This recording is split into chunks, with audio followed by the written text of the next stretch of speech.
Speaker, on May 11, 2016, longtime Tarion Reform Advocate Barbara Captijn wrote a memoriam for the late Dr. Earl Shuman, may he rest in peace, a man whose generation-long battle with Ontario's builder puppet home warranty program ended when Mr. Shuman took his own life.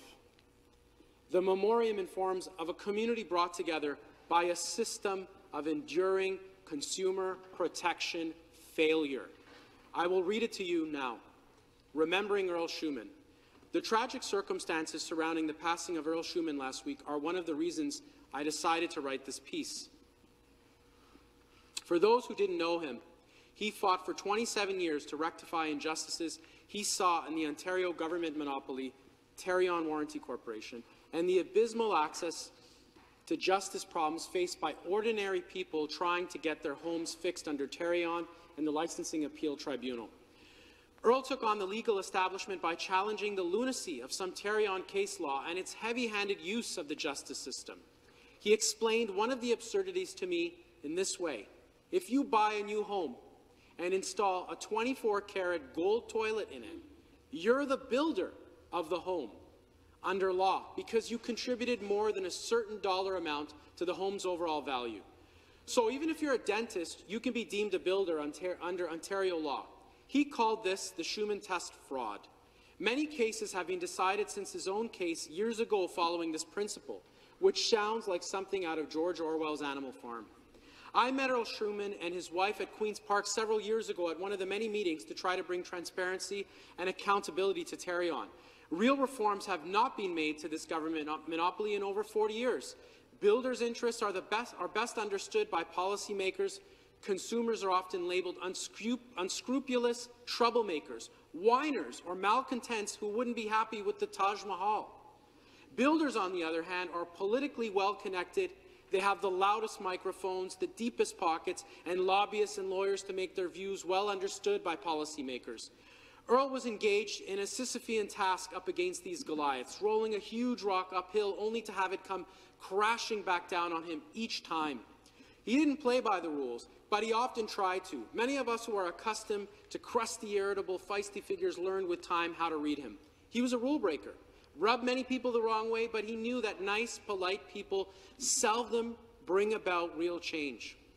He attended a Tarion Review Town Hall meeting a few weeks ago. When he saw me come in, he motioned for me to sit down next to him. He brought a well-used copy of the Ontario New Home Warranties Plan Act, which Tarion administers for the public on behalf of the government.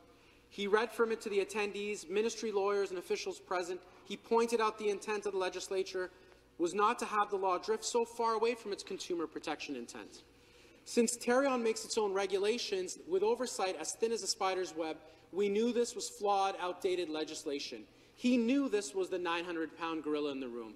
He drove from Cobourg the night before, suffering from a cold, paid for his own hotel room to attend the impossible weekday timing of the meeting from 9 a.m. to 12 noon.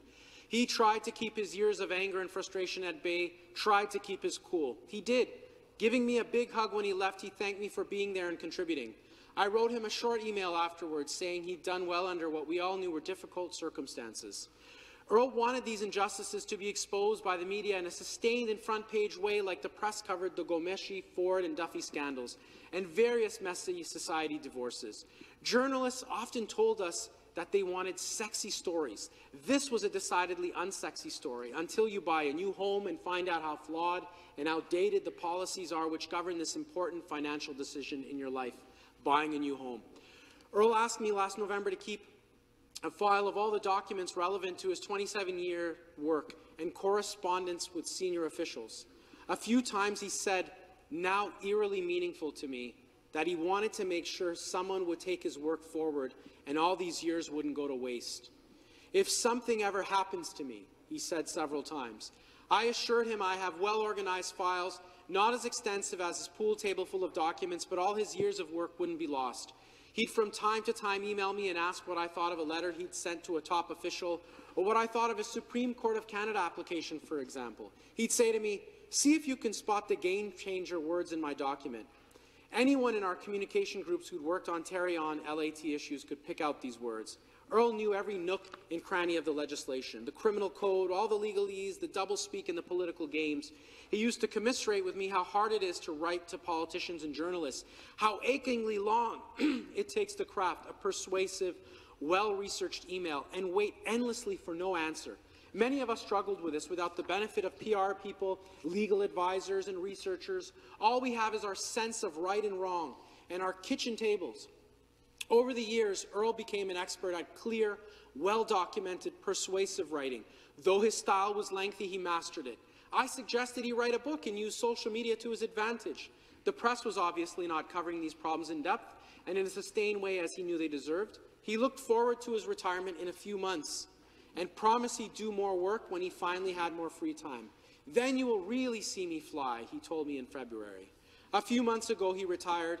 He attended the Tarion Review Town Hall meeting on April 5th, his birthday, and according to his wife, Krista, he descended after that into a black hole of frustration and despair. The news of his sudden death and the circumstances surrounding it, described to me by his shaken wife, caught me off guard and made me cry like a grade school kid. Earl's story is heartbreaking and complex. He worked on justice and consumer protection issues for almost 30 years. Many of the injustices he exposed are still festering, some getting much worse. To many consumers who continue to suffer under builder bias policies administered by a monopoly claiming it's protecting consumers, while protecting the builders it's supposed to regulate. Earl and Krista drew together a communication group of concerned, determined consumers to fight reforms to Tarion, the LAT, and justice. All of us will make sure his 27 years of work were not in vain. To the Ministry of Municipal Affairs housing official who inquired several months ago why these issues were so urgent, "Did anyone die?" she asked. Well, actually, yes, someone has. Barbara still gets emotional when she talks about Earl. She has said that fighting Tarion is a life-changing experience. That experience ended Earl's life. Speaker, Earl was right in saying that the life-ruining failures of new home warranties don't attract sustained front-page headlines, but we do hear the stories from time to time. In fact, Earl's own story was covered by the late Christy Blatchford in the National Post on September 15, 2015. It turned out to be a prophetic story, published a mere 8 months before his passing. Earl's story began with the hope of so many new home buyers. She wrote of Earl when he was a newly minted dentist establishing himself in Eastern Ontario. He decided to buy a house, his first and, as it turns out, his only one. Until that point, he'd lived in bachelor apartments and even a shed. He was intending to buy a resale house, but spotted a parcel of land out in the country north of Cobourg, Ontario, with expansive, lovely views, and realized he'd have to find himself a builder. Like so many of us who hear the frustrating stories of Ontario's new home warranty victims, Miss Blatchford was left with many questions. She asked, why did Tarion, which is supposed to police illegal builders, never prosecute the ones who operated illegally for decades and built, among others, Shuman's house? Why did a series of lawyers and judges sanction the now disgraced Shuman test, which against all common sense deemed the dentist the builder? Why were there no court reporters for at least a couple of the court proceedings? But it is the end of her story that is most chilling. His odyssey really has been Kafkaesque, particularly Kafka's short story called Before the Law, about a man from the country who prays for admittance to the law. Its gates stand open, but there's a doorkeeper, and he won't admit the man from the country, so he stays there, waiting for the okay until he dies. Speaker, learning about new home warranties in Ontario has felt like being unplugged from the Matrix. We've seen that movie, and awakened to an ugly reality. The reality that we live in a province with only a veneer of new home warranty protection. And when problems arise, the system meant to protect can become the enemy itself. Speaker, Earl's story is so compelling that when this government's former MGCS minister declared Tarion to be broken in Port Hope, he did so with Earl's widow, Krista Shuman, at his side.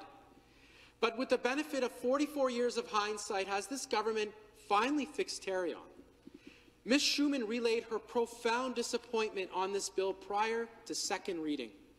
My family was hopeful for long overdue change when the 2017 report by Justice Douglas Cunningham and more recently by the Ontario Auditor General Bonnie Lysyk only a few months ago were released. These reports clearly indicate the dysfunction of Tarion because of its monopoly and its preferential treatment of the home building industry over Ontario homeowners, with thousands of legitimate claims ignored and dismissed.